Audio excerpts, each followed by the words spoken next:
अगर आप इस वीडियो पर क्लिक कर चुके हैं तो एक बात साफ, आप एवरेज नहीं हैं। लेकिन कड़वा सच ये है कि आपकी आदतें वो बिल्कुल एवरेज हैं। आज दुनिया में एक महामारी फैली है। नहीं, मैं किसी वायरस की बात नहीं कर रहा। मैं बात कर रहा हूँ एक दिमागी बीमारी की, जिसका नाम है मीडियोक्रिटी, यानी औसत बने रहने की बीमारी। सुकरात ने कहा था, एक इंसान के लिए इससे बड़ी शर्म की बात और कोई नहीं हो सकती कि वो बूढ़ा हो जाए और कभी अपनी उस शारीरिक और मानसिक ताकत को न देख पाए जिसके लिए उसका शरीर बना था। जरा सोचिए, क्या आप अपनी जिंदगी बस गुजार रहे हैं? आज हम उस झूठ का पर्दाफाश करेंगे जो आपको बताया गया है। आज हम डेविड गोगिंस, फ्रेडरिक नीचे और न्यूरोसाइंस की दुनिया में गोता लगाएंगे। नमस्कार दोस्तों, मैं हूं साबिर और स्वागत है आपका कामयाबी मंत्र पर। कहानी शुरू होती है डेविड गोगिंस के ऑफिस में। एक 25 साल का लड़का गोगिंस से मिलने आता है। वो गाइडेंस मांग रहा था। उसने कहा, डेविड, मैंने बहुत कोशिश की, मेरा वजन कम नहीं होता। मुझे समझ नहीं आ रहा कि मैं भविष्य में क्या करूं। कभी सोचता हूं आर्मी ज्वाइन कर लूं, कभी जिम खोलने का मन होता है, कभी बिजनेस करने का। गोगिंस ने उसे ध्यान से देखा। उनकी आंखों में वो एक्सरे विजन था जो इंसान की रूह को पढ़ लेता है। गोगिंस कहते हैं, मैंने उससे बस कुछ पर्सनल सवाल किए और 5 मिनट में मुझे सब समझ आ गया। उस लड़के की समस्या उसका वजन नहीं था, उसकी समस्या उसका करियर नहीं था। उसकी समस्या ये थी कि उसने जिंदगी में हथियार डाल दिए थे। जब भी कुछ कठिन होता वो रास्ता बदल लेता, जब भी दर्द होता वो पीछे हट जाता। उसके अंदर किसी भी चैलेंज को फेस करने का कॉन्फिडेंस ही नहीं बचा था। और इसे ही कहते हैं मीडियोक्रिटी, बस किसी तरह काम चल जाए वाली सोच। क्या ये कहानी आपको जानी पहचानी नहीं लगती? हम सब एक ऐसी दुनिया में रहना चाहते हैं जहां हमें कोई चैलेंज ना करे। अक्सर स्टूडेंट्स को क्या कहा जाता है, बस उतना ही पढ़ लो जितने में एग्जाम पास हो जाए, बस ऐसी नौकरी ढूंढ लो जहां सुकून हो। हमने कंफर्ट को अपना भगवान बना लिया है। लेकिन यहाँ एक मनोवैज्ञानिक तथ्य है जिसे द फ्रॉग ब्रेन बायस कहते हैं। आपका दिमाग, विशेष रूप से आपका पुराना दिमाग, लिम्बिक सिस्टम महान बनने के लिए डिजाइन नहीं किया गया है। ये आपको जिंदा रखने और सुरक्षित रखने के लिए डिजाइन किया गया है। जब आप रिस्क लेते हैं, आपका दिमाग चिल्लाता है, रुको, खतरा है। जब आप सुबह 4 बजे उठना चाहते हैं, आपका दिमाग फुसफुसाता है, सो जा, बाहर ठंड है। आप आलसी नहीं है, आप बस अपनी बायोलॉजी के गुलाम हैं। और मीडियोक्रिटी इसी गुलामी का नाम है। और सच ये है, आप एवरेज लोगों के बीच बेस्ट दिखना चाहते हैं, इसलिए आप अपने आसपास कमजोर लोगों को इकट्ठा कर लेते हैं ताकि आपका अहंकार सुरक्षित रहे। लेकिन फ्रेडरिक नीचे ने कहा था, बिकम हु यू आर। वो बनो जो तुम असल में हो, और जो तुम हो वो आराम की मखमल में नहीं बल्कि संघर्ष की आग में मिलेगा। ये सिर्फ हवाई बातें नहीं है। स्टैनफोर्ड यूनिवर्सिटी के न्यूरोसाइंटिस्ट डॉक्टर एंड्रू ह्यूबरमैन ने हाल ही में एक खोज की है। हमारे दिमाग में एक हिस्सा होता है, anterior mid cingulate cortex. Research में पाया गया कि मोटे और आलसी लोगों में ये हिस्सा छोटा होता है और एथलीट्स और योद्धाओं में ये हिस्सा बड़ा होता है। मजे की बात यह है, ये हिस्सा सिर्फ तब बड़ा होता है जब आप वो काम करते हैं जो आप नहीं करना चाहते। जब आप मन मारकर जिम जाते हैं या ठंडे पानी से नहाते हैं तो ये हिस्सा फिजिकली बड़ा होता है। यही आपकी विल पावर की मसल है। यानी अगर आप संघर्ष नहीं कर रहे तो आपका दिमाग लिटरली सिकुड़ रहा है। तो फिर वो 1% लोग कौन है जो दुनिया बदलते हैं? क्या उनके पास कोई जादुई शक्ति है? नहीं, फर्क सिर्फ एक, पेन टॉलरेंस, दर्द सहने की क्षमता। बहुत कम लोग हैं जो शीशे में देखकर खुद से कहते हैं, मुझे फर्क नहीं पड़ता कि ये संभव है या नहीं, मुझे मतलब है कि क्या मैं इसके लिए अपनी जान लगा सकता हूँ। वे परिणाम के लिए नहीं बल्कि सेल्फ डिस्कवरी, आत्म खोज के लिए लड़ते हैं। गोगिंस कहते हैं, अगर आपको इन टॉप 1% लोगों के बीच रहना पड़े जो लगातार एक पर्वत के बाद दूसरा पर्वत नापते हैं, तो आप उनका साथ बर्दाश्त नहीं कर पाओगे। क्यों? क्योंकि उनके सामने आपका डर, आपका खोखलापन और आपकी बहानेबाजी नंगी हो जाएगी। उनकी आग में आपका अहंकार जल जाएगा। ध्यान दीजिए, आप अंदर से खुश क्यों नहीं हैं? क्योंकि आपके करंट सेल्फ और आपके पोटेंशियल सेल्फ के बीच बहुत बड़ा अंतर आ गया है। आप जानते हैं कि आप बेहतर कर सकते हैं, लेकिन आप कर नहीं रहे। ये जो खालीपन है, इसे भरने के लिए आप क्या करते हैं? रील्स स्क्रॉल करते हैं, जंक फूड खाते हैं, नशा करते हैं। ये सब उस दर्द को शून्य करने के तरीके हैं जो आपकी अपनी आत्मा आपको दे रही है। अब मैं आपको उस दुनिया में ले चलता हूँ जिसके बारे में डेविड गोगिंस बात करते हैं। वो दुनिया जो डर के दूसरे छोर पर है, सैन डियागो की वो सरहद रात। डेविड गोगिंस ने एक पागलपन भरा फैसला लिया। बिना किसी खास ट्रेनिंग के, बिना किसी सपोर्ट क्रू के उन्होंने 100 माइल्स 160 किलोमीटर की रेस में दौड़ना शुरू किया। 24 घंटे का लक्ष्य। शुरुआत जोश में हुई, नेवी सील की ट्रेनिंग काम आई। वो दौड़ते रहे। 12 घंटों के अंदर उन्होंने किसी तरह 112 किलोमीटर पूरे कर लिए। लेकिन फिर 112 किलोमीटर के बाद शरीर ने जवाब दे दिया। गोगिंस कुर्सी पर बैठ उन्होंने नीचे देखा, सफेद मोजे लाल हो चुके थे, पैरों के छालों से खून रिस रहा था। जब वो वॉशरूम गए तो देखा कि वो यूरिन नहीं बल्कि खून निकाल रहे थे। किडनी फेल हो रही थी, फेफड़ों में खून भर रहा था, हड्डियां चटकने की कगार पर थी। हर तर्क, हर लॉजिक, हर डॉक्टर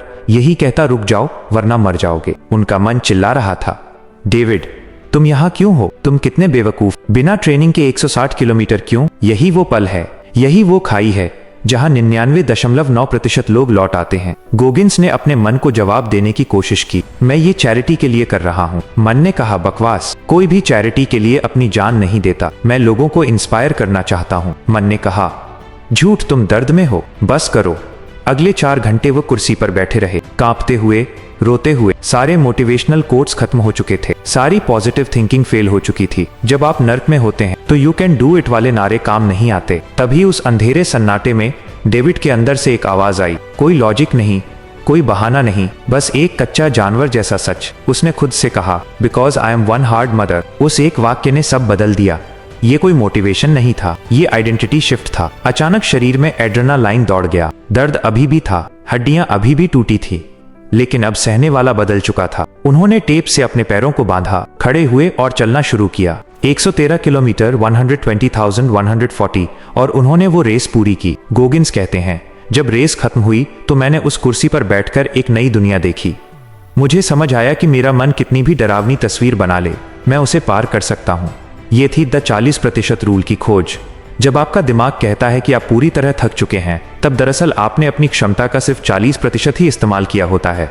बाकी 60% अभी भी रिजर्व टैंक में है। स्टाइक फिलोसोफर मार्क्स ऑरेलियस कहते थे, बाधा ही रास्ता है, the obstacle is the way. और यहाँ एक बहुत गहरा मनोवैज्ञानिक सिद्धांत काम करता है जिसे कहते हैं द पेन पैराडॉक्स, दर्द का विरोधाभास। सिद्धांत ये है, आप जितना दर्द से भागेंगे, जीवन आपको उतना ही अधिक कष्ट देगा। लेकिन अगर आप स्वेच्छा से दर्द को चुनते हैं तो जीवन का कष्ट आपको छू भी नहीं पाएगा। हमने पिछले कुछ वीडियोस में बताया है कि आपके दिमाग को रियलिटी और इमेजिनेशन में फर्क नहीं पता। जब आप खुद को बेचारा बोलते हैं तो आपके मिरर न्यूरॉन्स उस लाचारी को सच मान लेते हैं। आप अपने ही दिमाग को हिप्नोटाइज कर रहे हैं फेल होने के लिए। एक ट्रिक बताता हूं, एनिमी विजुअलाइजेशन। अपने दिमाग में एक ऐसे इंसान को इमेजिन करो जो आपसे नफरत करता है। वो चाहता है कि आप फेल हो जाओ। क्या आप उसे जीतने दोगे?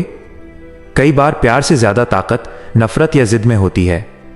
उस जिद का इस्तेमाल करो, अपनी सफलता से उन्हें गलत साबित करो। महान दार्शनिक ओशो ने कहा था, दर्द को चुनो मत, लेकिन जब वो आए तो उसे गले लगाओ। दर्द तुम्हें शुद्ध करता है।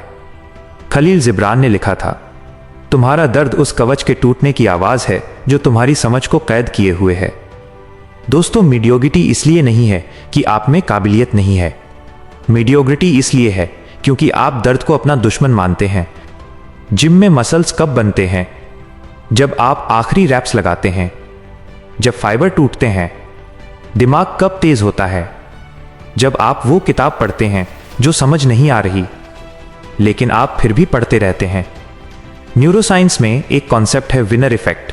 जब आप कोई कठिन काम पूरा करते हैं, चाहे वो कितना भी छोटा क्यों ना हो, आपके दिमाग में टेस्टोस्टेरोन और डोपामाइन का एक ऐसा कॉकटेल रिलीज होता है जो आपके ब्रेन को रिवायर करता है। जीतना एक आदत है और हारना वो भी एक आदत है। जब आप सुबह अलार्म बंद करके दोबारा सोते हैं, आप अपने दिमाग को हारने की ट्रेनिंग दे रहे हैं। तो अब सवाल है, आप इस चक्रव्यूह से बाहर कैसे निकलें? आपको लगता है कि आपको मोटिवेशन की जरूरत है? गोगिंस कहते हैं, motivation is garbage. Motivation petrol की तरह है, जलकर खत्म हो जाता है। आपको इंजन बदलना होगा, आपको अपनी आइडेंटिटी बदलनी होगी। लोग इंतजार कर रहे हैं कि एक दिन उनके दरवाजे पर कोई गिफ्ट आएगा, कोई जादू होगा और उनका माइंडसेट बदल जाएगा। कठोर सच ये है, ऐसा कभी नहीं होगा। आपको संघर्ष करना पड़ेगा। आपको विजुअलाइज करना होगा सपनों को नहीं, बल्कि उस कष्ट को जो रास्ते में आएगा। बीजे फोक, जो स्टैनफोर्ड में बिहेवियरल साइंटिस्ट हैं, कहते हैं बदलाव बड़े फैसलों से नहीं बल्कि सूक्ष्म आदतों, टाइनी हैबिट से आता है। लेकिन गोगिंस का तरीका थोड़ा अलग है। वो कहते हैं, अपने दिमाग को कठोर बनाओ। हर दिन कुछ ऐसा करो जो तुम्हें करना पसंद नहीं है। क्या तुम्हें ठंडे पानी से नहाना पसंद नहीं तो रोज नहाओ। क्या तुम्हें पढ़ना पसंद नहीं तो रोज 10 पन्ने पढ़ो। क्यों? ताकि तुम अपने फ्रॉग ब्रेन को बता सको कि मालिक कौन है। क्या आप जानते हैं कि नासा जब अंतरिक्ष यात्रियों को चुनता है तो वो उनकी सफलताएं नहीं गिनता, वो ये देखता है कि वो अपनी असफलताओं से कैसे उभरे। वह ग्रिट यानी दृढ़ता ढूंढते हैं, टैलेंट नहीं। अब मैं चाहता हूं कि आप मेरी बात बहुत ध्यान से सुने। ये वीडियो खत्म होने वाला है, लेकिन आपकी लड़ाई अब शुरू होगी। डेविड गोगिंस जब 300 पाउंड के थे, वो हर रात शीशे के सामने खड़े होकर खुद को गाली देते थे। वो इसे अकाउंटेबिलिटी मिरर कहते थे। वो खुद से झूठ नहीं बोलते थे कि मैं हेल्थी हूं। वो कहते थे तुम मोटे हो, तुम आलसी हो और तुम अपनी जिंदगी बर्बाद कर रहे हो। आपको भी आज रात यही करना है। खुद से मीठी बातें करना बंद करो। सेल्फ लव के नाम पर खुद को धोखा देना बंद करो। सच्चा सेल्फ लव ये है कि आप खुद से इतनी मोहब्बत करें कि आप खुद को एवरेज बनकर सड़ने ना दें। यहां 3 स्टेप्स हैं जो आपको आज से फॉलो करने हैं। नंबर 1, द हेल येस और नो रूल। अगर कोई लक्ष्य आपको डरा नहीं रहा, अगर उसे सोचकर रोंगटे नहीं खड़े हो रहे, तो वो बहुत छोटा है। सेफ खेलना बंद करो। Number 2, the 40% push. जब कल आप काम करते करते थक जाओ, जब मन कहे बस बहुत हो गया, तो याद रखना ये सिर्फ 40% है। 5 मिनट और करो, एक पन्ना और पढ़ो, वही एक पन्ना आपको भीड़ से अलग करेगा। Number 3, kill the victim. मेरे साथ बुरा हुआ, मेरे पास पैसे नहीं है, मेरा बैकग्राउंड खराब है। इन कहानियों को कचरे में डाल दो। आपकी समस्याएं आपकी हैं और उनका समाधान भी आप ही हैं। 1960 के दशक में वैज्ञानिक जॉन कैल्हून ने एक डरावना प्रयोग किया। यूनिवर्स 25 उन्होंने चूहों के लिए एक स्वर्ग बनाया। असीमित खाना, असीमित पानी, कोई बिल्ली नहीं, कोई बीमारी नहीं, सब कुछ परफेक्ट था। आप सोचेंगे कि वो चूहे बहुत खुश रहे होंगे। नहीं, कुछ ही समय में वह चूहे आलसी हो गए। उन्होंने आपस में लड़ना शुरू कर दिया। माताओं ने अपने बच्चों को छोड़ दिया और अंत में वो सब मर गए। कंफर्ट ने उन्हें मार दिया। विज्ञान ने साबित किया है कि बिना संघर्ष के दिमाग और समाज दोनों सड़ जाते हैं, और आज आप उसी यूनिवर्स 25 में जी रहे हैं। आपका सोफा, आपका नेटफ्लिक्स और आपकी सुविधाएं धीरे धीरे आपके दिमाग की हत्या कर रही हैं। औसत बनकर आप कभी खुश नहीं रह पाओगे, क्योंकि इंसान की आत्मा विस्तार चाहती है। आराम आपको मौत की तरफ ले जाता है, संघर्ष आपको जीवन देता है। याद रखना, एक दिन ये सब खत्म हो जाएगा। जब आप अपने आखिरी बिस्तर पर होंगे तो आपके सामने 2 लोग खड़े होंगे, एक वो जो आप बन गए और दूसरा वो जो आप बन सकते थे। अगर इन दोनों अजनबियों के बीच बहुत बड़ा अंतर हुआ तो वो होगा असली नर्क। लेकिन अगर वो दोनों एक जैसे दिखे, अगर आपने अपनी पूरी क्षमता को निचोड़ लिया, तो वो होगा स्वर्ग। चुनाव आपका है। इस वीडियो को अभी लाइक मत करो, सब्सक्राइब भी मत करो अगर आप सीरियस नहीं हो। लेकिन अगर आपके अंदर वो आग है, अगर आप उस मीडियो क्रिटिक वायरस को मारने के लिए तैयार हो, तो कमेंट बॉक्स में जाकर अपनी उपस्थिति दर्ज कराओ। सिर्फ अपना शहर या स्टेट लिखो जहां से आप ये वीडियो देख रहे हो। देखते हैं कि भारत और दुनिया के किस कोने में वो 1% शेयर छिपे बैठे हैं। अपनी पहचान छोड़ जाओ, क्योंकि एवरेज लोग कमेंट नहीं करते, वो बस स्क्रॉल कर देते हैं। बहुत बहुत धन्यवाद।